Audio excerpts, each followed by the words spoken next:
see if we're set up all right. Looks like we are. Okay, this morning we're going to do a little video on bed prep for next year. And I'm going to show you an example in a big pot. Stop.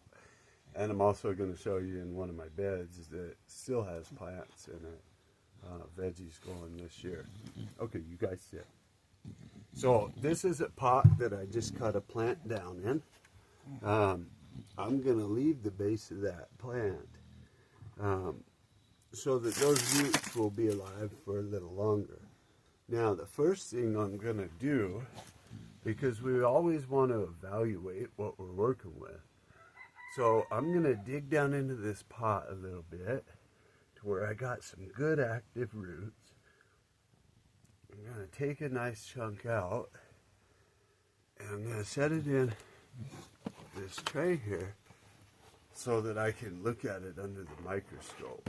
And I'll try to include some of that footage for you guys. We're going to set it over here where the dogs will stay out of it. And then, so, oh shoot, I got water overflowing. Give me a second.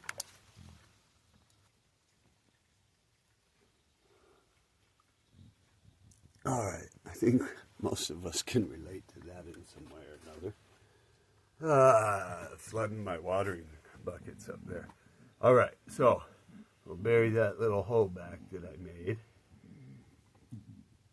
And so what we're going to do first, so I got some cover crop seed here. This is from Trueleaf Market. And this is a garden cover crop mixed species. I want to say it's 14 varieties.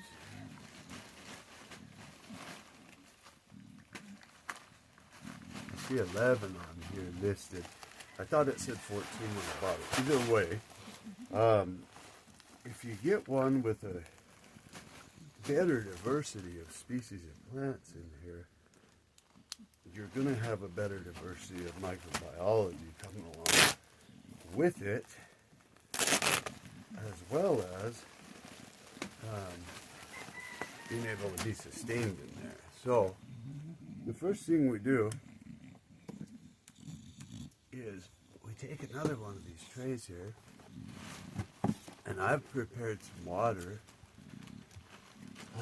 right here. Now I'll tell you what I put in here.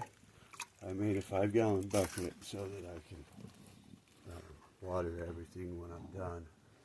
And what I did is I mixed up a solution of mycogasm at a 1/4 teaspoon for the 5-gallon, or a 1/2 gram. And then I put 2 tablespoons of molasses in it. And yeah, that's it. Okay, so we're going to put a little of this in here because we're going to do a seed soak. So we got the revival in there. I'm going to put enough water because we're going to do the seeds for this pot and for the bed. We're going to soak those. Now, what I have here is some soil I dug out of another bed that I had a real wide variety of mycorrhiza and other microbiology in. And I've already looked at this under the scope, and it's some of the best I've seen. So we're going to take some of that soil and put it in with our revival and molasses solution. Mix that up real nice. Okay, and then what we're going to do is we're going to take a couple samples from another couple pots or beds, and I'm going to show you how we do that. So we'll go over here, and I got another one that I've been prepping. Here we are right here. What I have is I have a whole bunch of indigenous species plants that I've dug up out of the desert with their root balls to take the microbiology and the mycorrhiza with them. I've looked at all these under a scope. They're all associated heavily to mycorrhiza. And being out here in the desert, these are going to be a predominance of extremophiles, both on the fungal side and the bacterial side. So what we're going to do is we're going to take a little of this soil down where we can feel some roots. I've penetrated down in there so that we're taking mycorrhiza with it. So you see those roots up in there. We're going to take that with us, and we're going to come over here and put it down in this seed soak as well. Okay, mix that all around. Now, we have a little bit of a slurry there, and that's great because it'll stick to the seeds a little bit better when they come out. Now, I'm going to take a little bit of activated EM1, about 2 ounces. You don't want to go crazy on it, but a good heavy dose is just fine. Okay, mix that in, and then we take enough seed. Now, see how you quit for this pot and the bed behind me that we're going to do in a moment. This will do this pot quite nicely. Get out of there.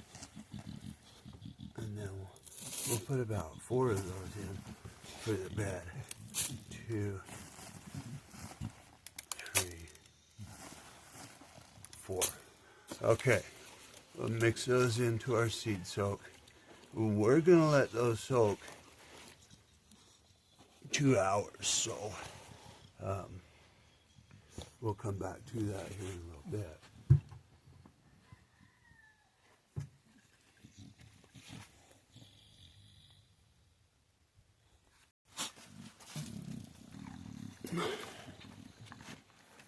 All right, so we've let our seed soak for about 3 hours now.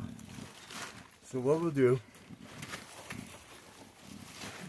is we're going to take some out of there, and they should be well inoculated. They should be rehydrated to some degree so that they pop very quickly and easily. And the inoculation also, with the mycogasm, really speeds that up. We've been doing some trials with cannabis seeds, some third-party trials. A facility I'm working with this, and they got some popping in 24 and 36 hours with the revival, while it's taken 5 and 6 days without it. So, all right, we got those spread about how we like. Now what we're going to do is we need to cover these seeds with a 1/4 inch of soil. So we're going to take the rest of this mycorrhiza-rich soil I took out of the other pot. We're going to sprinkle it across there. Now, this, I actually have this inoculant available for sale if anybody's interested. And this, like all the other stuff I'm using, is a combination of indigenous extremophiles and what's available commercially on the higher end of things combined. And I feed them and get them super healthy with a combination of plants that I'm using and biostimulants and micronutrient foliar space. So what we're doing here is we're taking another pot that I've grown cabbage in, and normally cabbage isn't known to associate to mycorrhiza, but if you apply trichoderma before or alongside the mycorrhiza, it associates very, very well. And so that's what I did here, and I grew out a bunch of cabbage this year for the first time successfully. And I checked these roots out, and they're heavily associated with mycorrhiza.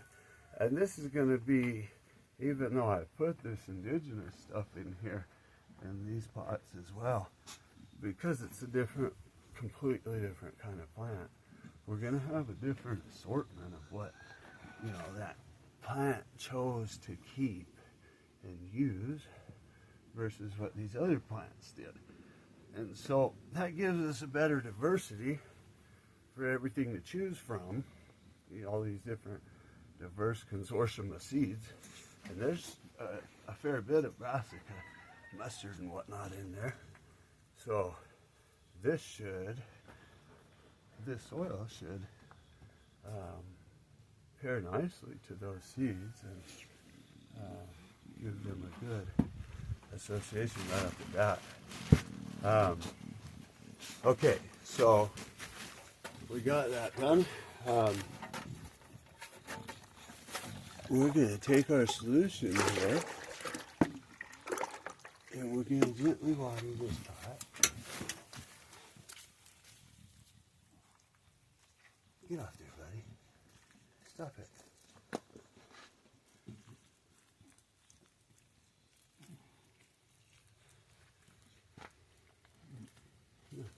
Now, the moisture is already in the lower end of this pot because I just cut this plant down earlier today.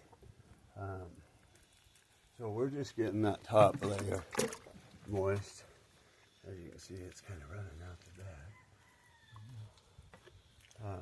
Now, after these pop and get 2 or 3 inches tall so that they can compete viably, we'll go get some more indigenous species and we'll plant 3 or 4 more indigenous species in here with the cover crop. This pot will go into the greenhouse because I'm cultivating these microbes so that I can continue to offer them for sale. We have some third-party trials going on with these right now, some side-by-sides with some commercial mychorizal combinations. I think it's Great White that he's using versus the consortium in this soil. And so here in 6 or 8 weeks we'll have some good side-by-side pictures, and hopefully soon after that we'll have some lab work and whatnot regarding it. So it's starting to get cold out at night. It doesn't look like we have any freezes coming up for a couple of weeks yet, but it's definitely going to be below 40 several times. So we're going to let these seeds pop, and as I finish my greenhouse up, this will get moved into the greenhouse where it'll be heated at night and stay warm. Now, as far as the beds, we're going to come over here and I'm going to show you the same thing in one of the beds. Let me kind of sweep this out of the way. Take our seeds over here.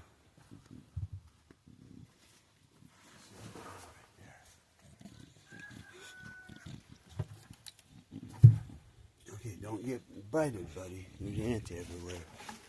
Okay, we're good on that.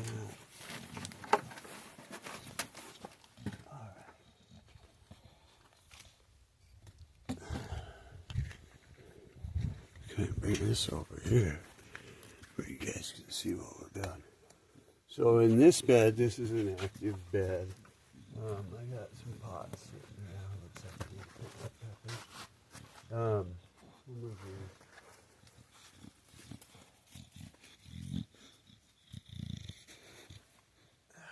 Okay. Alright, so in these beds, I got all kinds of stuff going, just chaos gardening. Let's show you guys what's going on. We got strawberries down here, marigolds, asparagus, and then tomatoes all through there. And then over here, we have artichoke and more asparagus, some melons, and more tomatoes. Okay, so we'll go ahead and set this up here. Bubba, up out of the bed. Come on. Thank you. Alright. Let's turn this. So, we're going to do the same thing here in the bed. There's a little mulch on the bed, so we'll pull that out of the way. Kind of pull it forward. Get all that out of the way. Because we want to go down into the soil. We don't want our seeds to be in that mulch where they're not going to pop very easy.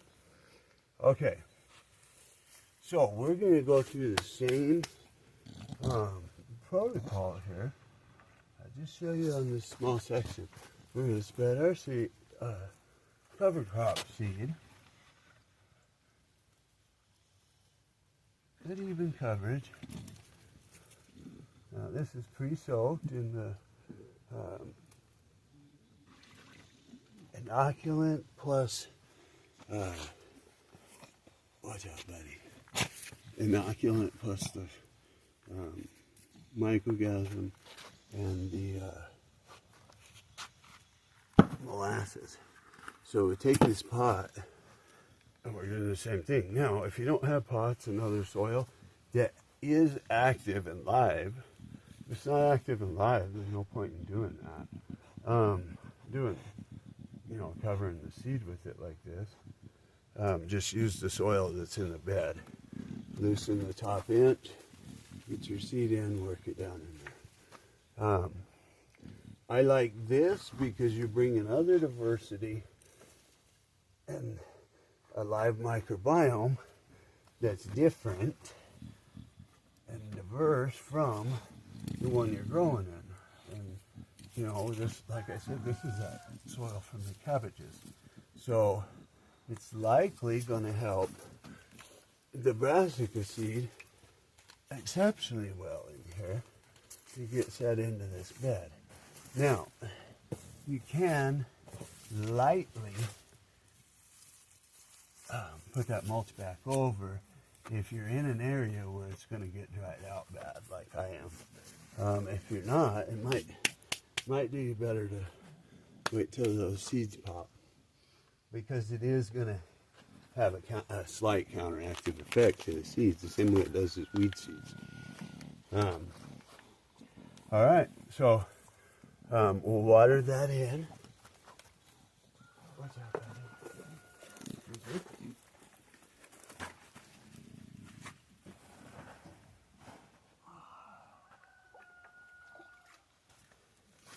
Okay, so water that in nice and gently.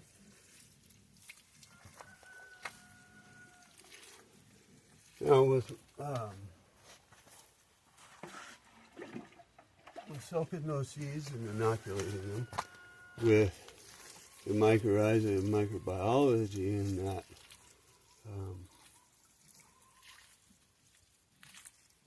soil that we use with the indigenous transplants of plants and growing all the other species in there.